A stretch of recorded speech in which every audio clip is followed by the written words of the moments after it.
everywhere. So you would say J.J. Hertog. So what has happened currently? So you would say that J.J. Hertog and Keys of Enoch is intimately connected as well as part of the history of all this, right? Yes. Yeah. We're friends with J.J. Hertog, by the way. We through common connection. We haven't got a direct relationship, but we got a hold of his book like 20 years ago. You know, that the big one. Anyways, he's closely connected with us right now. He's living in Arizona, not that far away from Sedona. We got friends who live in a valley real close, and they meet virtually every Saturday. Yeah, we have Wayne downstairs who joins them every Saturday. Yeah, so. Every Saturday, our friends, Eagle friends, are in with this group right now. So, and they know.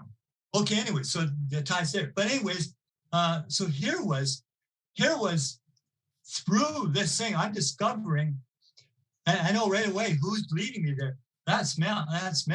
Mel is trying to tell me, okay, I'm going to tell you who supplied the DNA, the human DNA for Jesus. He was in there, descended from the Jewish religion comes from the tribe of Judah.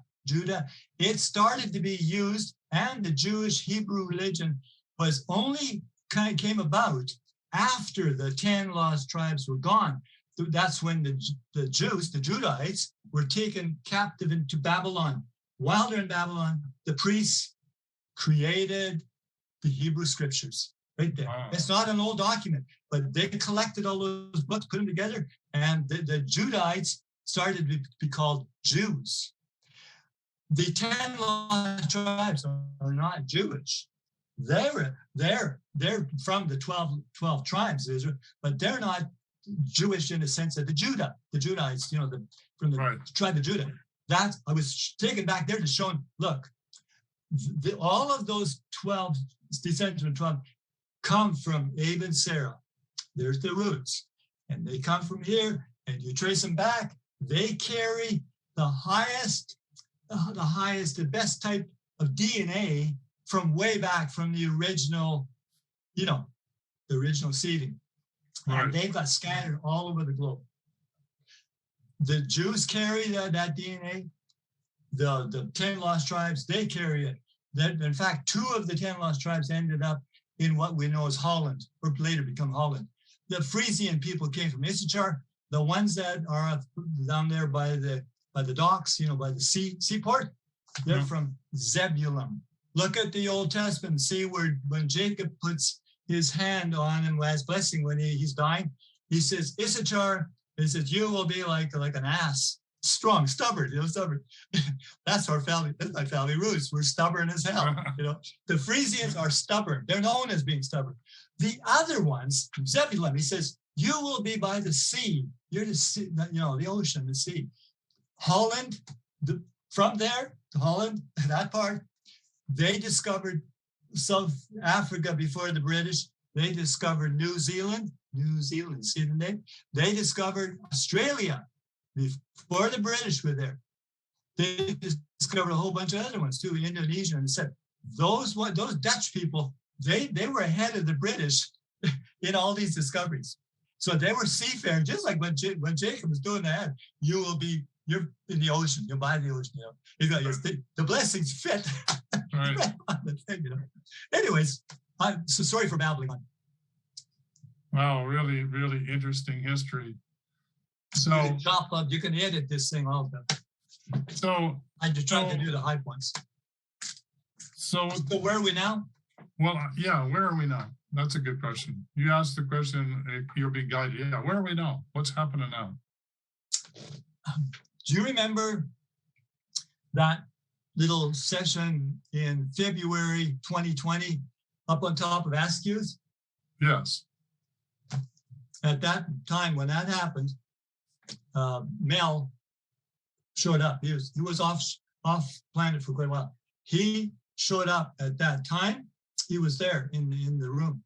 Mel showed up, and I was asking, what's happening? He says, he's checking with a couple of other local heavy duty guides. they're checking all the pockets around the world, seeing if they're ready. I said to them, do we had any, what's the word for it? If we had any attrition, you know what attrition means? Loss of team members. He said, yeah, we have lost just a few. And so whereabouts? He said, Australia, in some of the pockets of Australia. You see, the pockets by themselves, they're designed to have almost like spiritual conduits or connections with them. That's the eagles. They provide that. Right. The eagles are highly advanced people. Yeah. Briefly, I'll tell you. If you read that thing, Unique Urantia, I think I have that pointed out to someplace in there. The chief of seraphim, that means the chief of all of the seraphim beings, that's what we call angels, chief of seraphim, had narrated 5 papers in this. This is composed of papers. The chief of seraphim did 5 papers. Paper and that's in the book of Urantia? Urantia book. Yeah. The chief of seraphim did 5. 114, the paper 114. Yeah. He mentions in one paragraph, it's under brackets, about this unique group. It describes the eagles. But this thing was channeled, the first part, in 1935, finished 35. But I figured that they were maybe a 4, like the team that came first just to get involved, it gets set up, for later. Because the wording, I got to read you this wording. It's very short. It's not very long, but it's really important for the eagles. Page 1259 in this book. So let me just read this.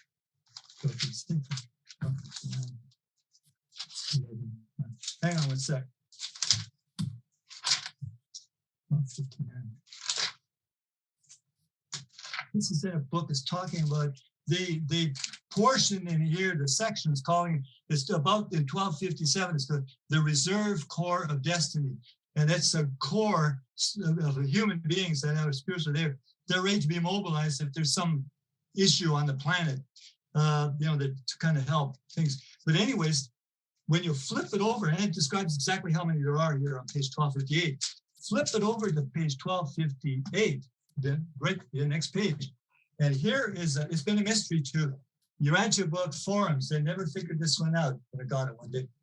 Here's a paragraph that doesn't make sense to the whole rest of the paper, but here, in brackets, the cosmic reserve core of universe conscious citizens on Urantia, on Earth, now numbers over 1,000 mortals, whose insight of cosmic citizenship far transcends the sphere of their terrestrial abode, Earth. But I'm forbidden to reveal the real nature and the function of this unique group of living human beings. He's saying right now, at the time this is being channeled, there was 1,000, little over 1,000 of these humans on the ground that very unique. Well, the eagles fit this description because the eagles have evolved from throughout the universe, from different, they started life in planets like Earth. Earth is a kindergarten planet. It's the beginning where you start to become aware of everything, aware of this. This is the beginning. That's the start. It's a kindergarten world. The teachers of it 200,000 years ago took that kindergarten right off, into the self-centered, about having free will to get the, without no kind of checks and balances, just do what you want. Free will. Doesn't matter if you infringe on your neighbor's free will, screw it. It's like free will to the max. That's not how you do free will. Watch this. Again, quickly, I'll jump over to the Melchizedek part, 300 part, where they're talking about how the Melchizedeks, what their function is. One sec. Quick over here. Melchizedek world. Okay. You'll notice in the book, The Gathering of Eagles, at the very beginning is a poem called The Prince of Hope. It's right at the very beginning. I was inspired to write that in 1974, okay? Before I got to doing the message. And look at look at this here. One day, I open up the book, here, right, the first paragraph of 386 page. It says about the Melchizedek sons. They are the hope of every universe group which aspires to self-government. They are the patron and the teachers of self-government to all the spheres of Nebadon. Nebadon is the name of this universe, the whole thing.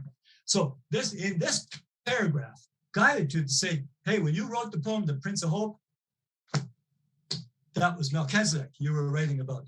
And in there, in the first, right in the start of the Prince of Hope thing, I asked him, where are you from and what are you here for? He said, he says, I've come from shores so far away that ships of space which you possess will never touch, but yet so close your heart can nearly see.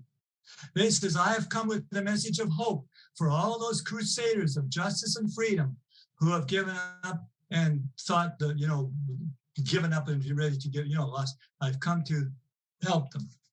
That's in the Prince of Hope is very powerful, and it is written unconsciously about Melchizedek.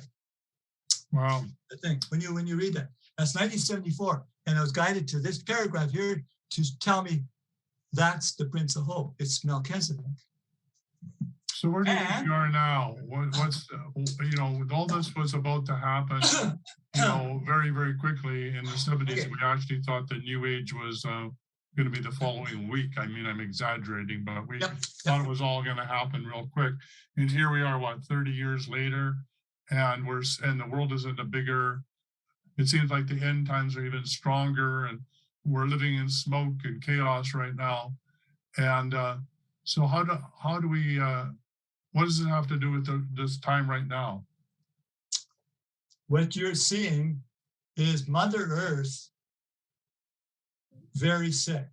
Yeah, absolutely. Mother Earth is ailing. You'll see the effects all the time, the weather, the extremes, the heat, the cold, the this, the that, the floods, the earthquakes, the volcanoes. There's about 50 volcanoes active right now around the globe. 50. There are so many. The Earth is actually moving constantly as we speak.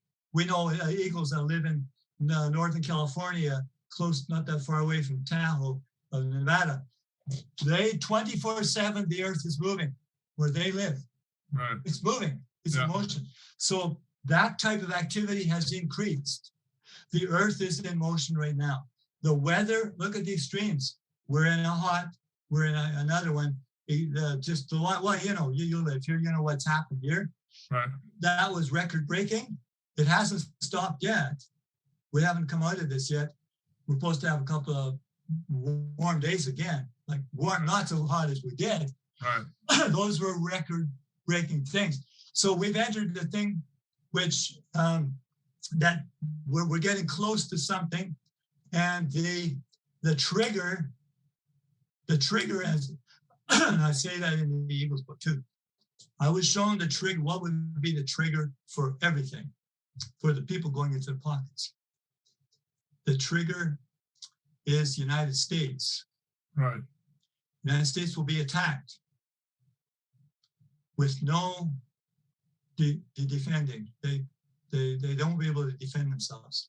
It's the most powerful country in the world, the most powerful empire ever on the planet.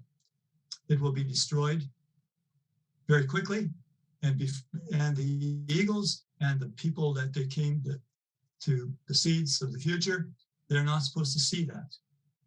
Right. Before the buttons get pushed and all hell breaks loose. Right. So just before, maybe like, I don't know, minute, moments, hour, whatever, all of those pockets will be they're becoming activated right now. That's what Mel is doing right now. Yeah. Getting them ready.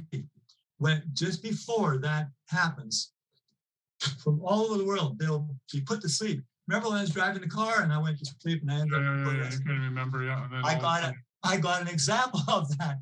You Right. just fall asleep and then I come to and I'm not where I was. Right. I did that three times. The people, that's what happened to people. That's why the message was, one day you will wake up. Right. You'll be in the Green Valley. So there's these pockets everywhere on the planet, right? And all these yes. All the people you contacted will be guide people in these pockets that will, when the people wake up and they'll recognize them, they'll be able to help explain to them what happened, right? So there's It's sort of like these valleys, like everywhere, right? All over the planet. Or, well, I guess they're interdimensional, aren't they? Really? Well, right now they're like in 3D. You can see them in 3D, but they will shift. And I'll show you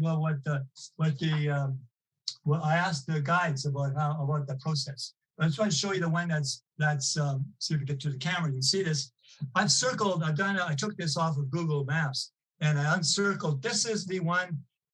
This is my idea of what the salmon arm one is. I got it here. Can you see this? Yeah, just lift it up a little bit more, up higher, and pull it back just a little bit towards you. A little bit more. Yeah, you sent that to me. Absolutely. Okay. You see that circle? Yeah. That whole area is energized through Mount Ida. Mount Ida has crystal. All of the pockets got crystal buried underneath it. Right. Mount Ida has crystal that powers all this up. Mount Ida gets its power directed from the Rocky Mountains. There's special mountains in the Rockies, Canadian Rockies, right between Canmore and Lake Louise. Yeah, so that region, they power up all of the pockets of the globe. Okay, great. Yeah. This is one of them. And see all of that thing there's valleys in here, right? Yeah.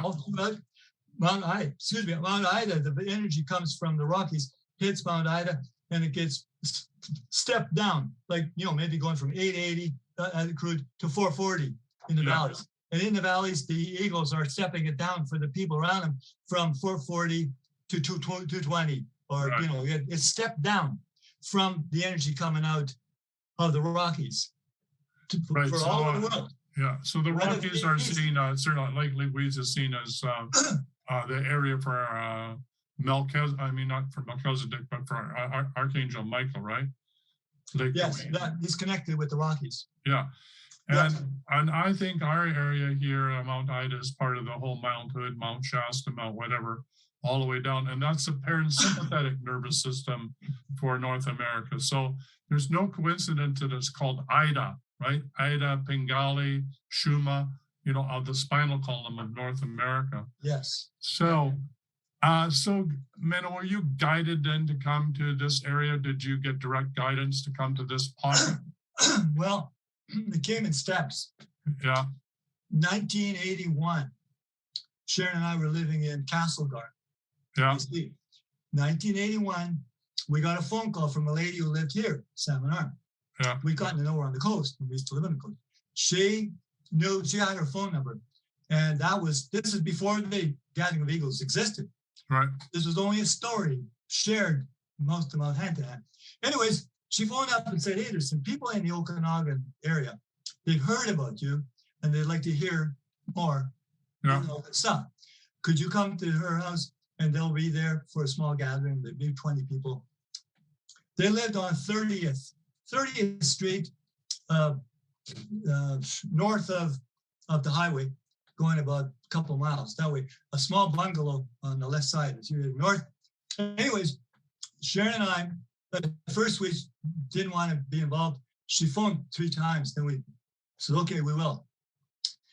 We went there on July 4th, 1981. A hot day it was, Saturday.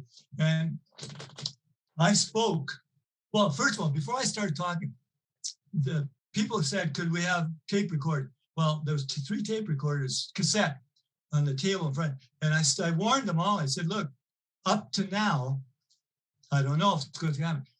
Every time somebody wanted to tape record me talking, tapes would end up blank. Right. Blank tape.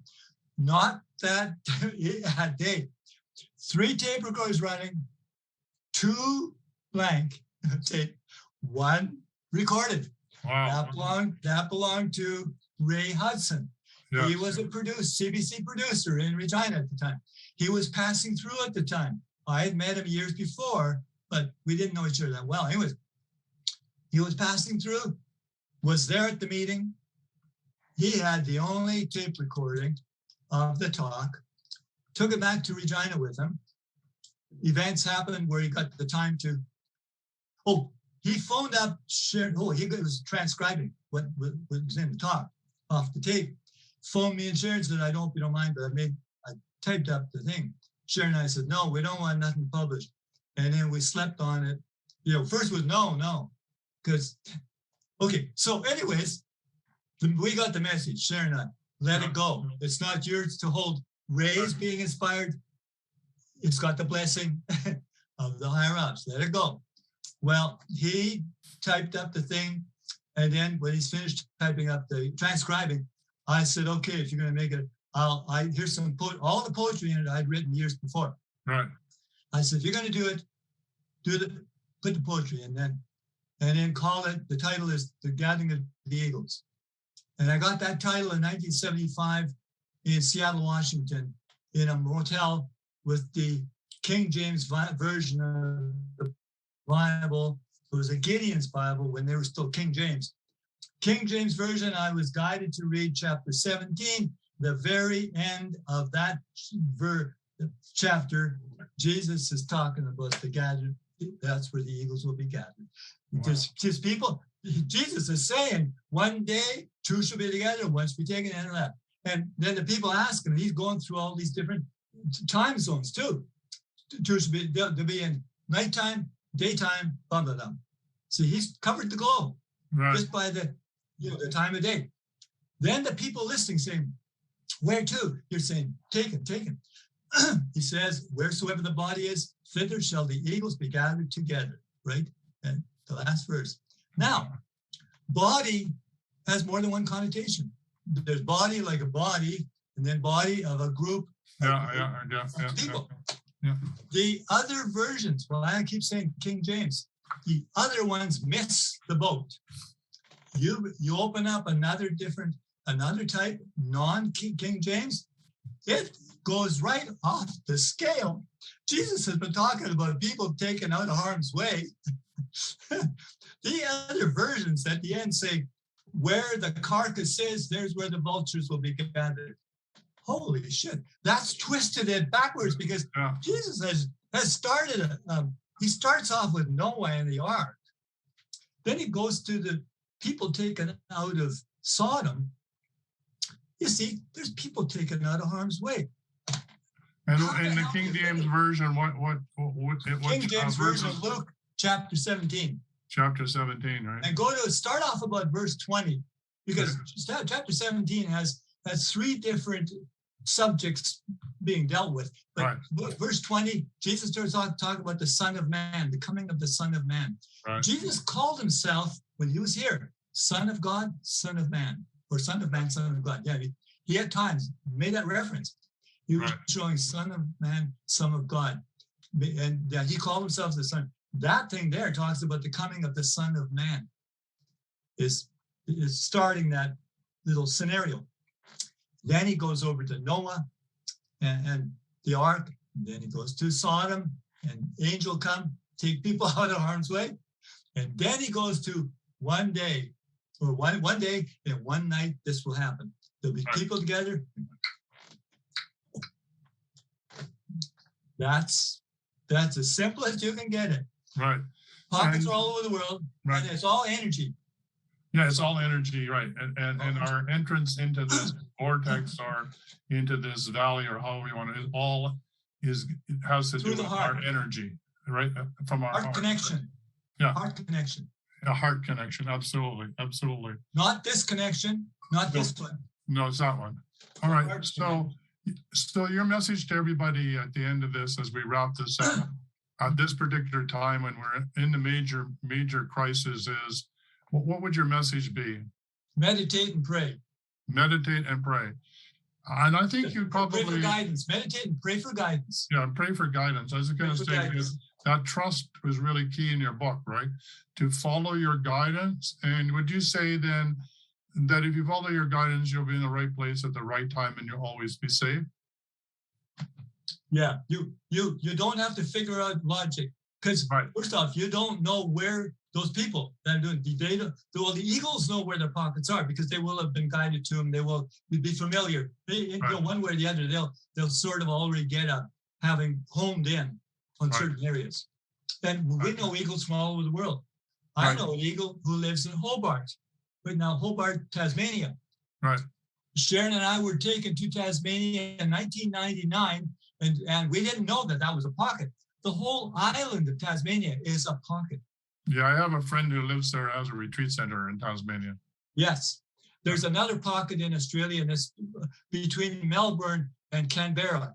Yeah, and I have another friend who's there whose name is Margarita, and she's part of that too. So yes, and there's one in New Zealand too. Yes, and we're writing about New Zealand and the New Zealand, the whole, what would you say, the leaving of Lemuria and following of the lodestone that took them across the sea to New Zealand. So we're writing about that now. So, I mean, this is ancient history that is really about our ancestors, right? And why we're here. It's another one that's really interesting is we know we have a eagle contact who lives in Croatia. Right. Look on a map, an ancient map, when the Turks used to have that big empire. Do you know they never conquered that area where Croatia is? No. Never conquered that area.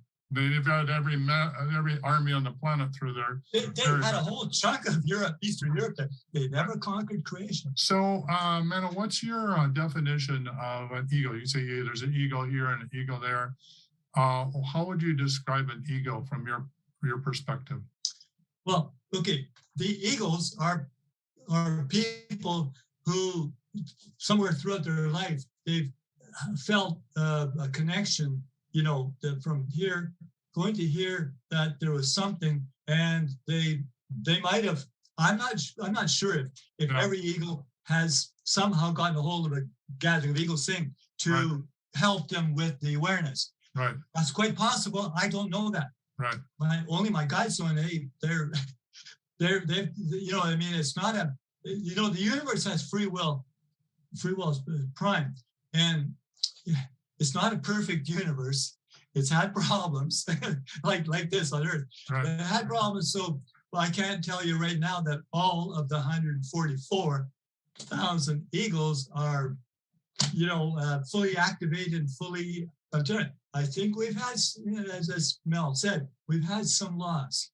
I don't think it's been a bad thing, but we haven't got the full team, the full 100% of the team, because this is a very, how do you say, troubled energy that is in, you know, that greed of power, power and sex and money and control. And it's right now we're in a very big one with the virus and the vaccine. Really big. This is a really big move on their part. Really huge. And Sharon and I both are trying to. One message we give is we try not to go into fear, whether it be fear of the vaccine or fear of the virus. Right. Get out of fear.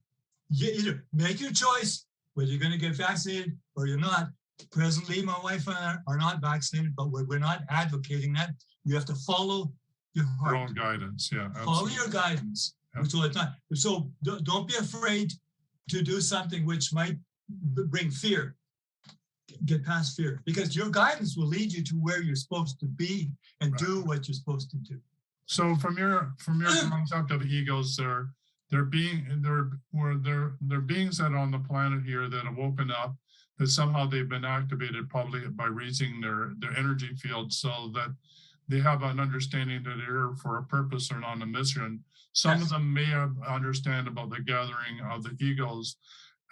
Some of them will be connected into the higher dimensional awareness of that gathering of the egos. So would it be safe to say that gathering egos is really a multi-dimensional awareness, like there's us Yes. here, but Yes. there's also the other level of beings Yes. that are working with us, right? Yes. That we Many do. layers. Yeah.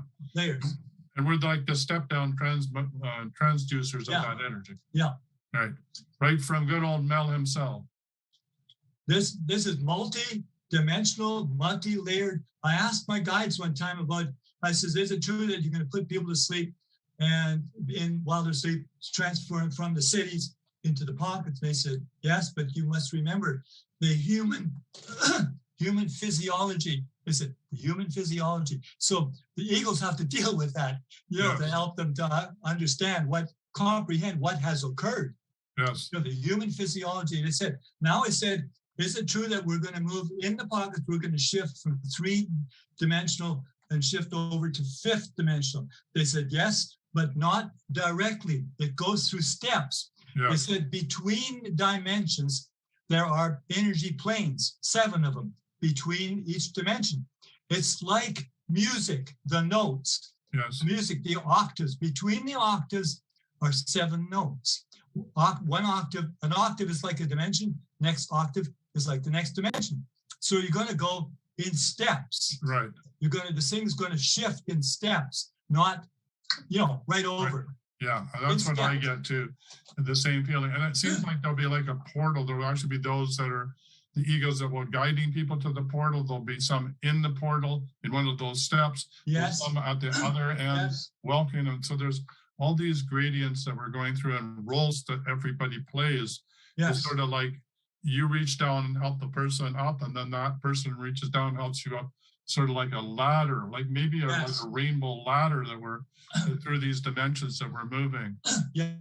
Now the eagles, one has to understand, the eagles at the inner heart level, they have gone through this type of shifting before they incarnated here. Yes. But when they incarnated, there has to be a safety. It's a amnesia, like a shield, so that you're not fully conscious, because it would be hard to function in this screwed up crazy world in that awareness.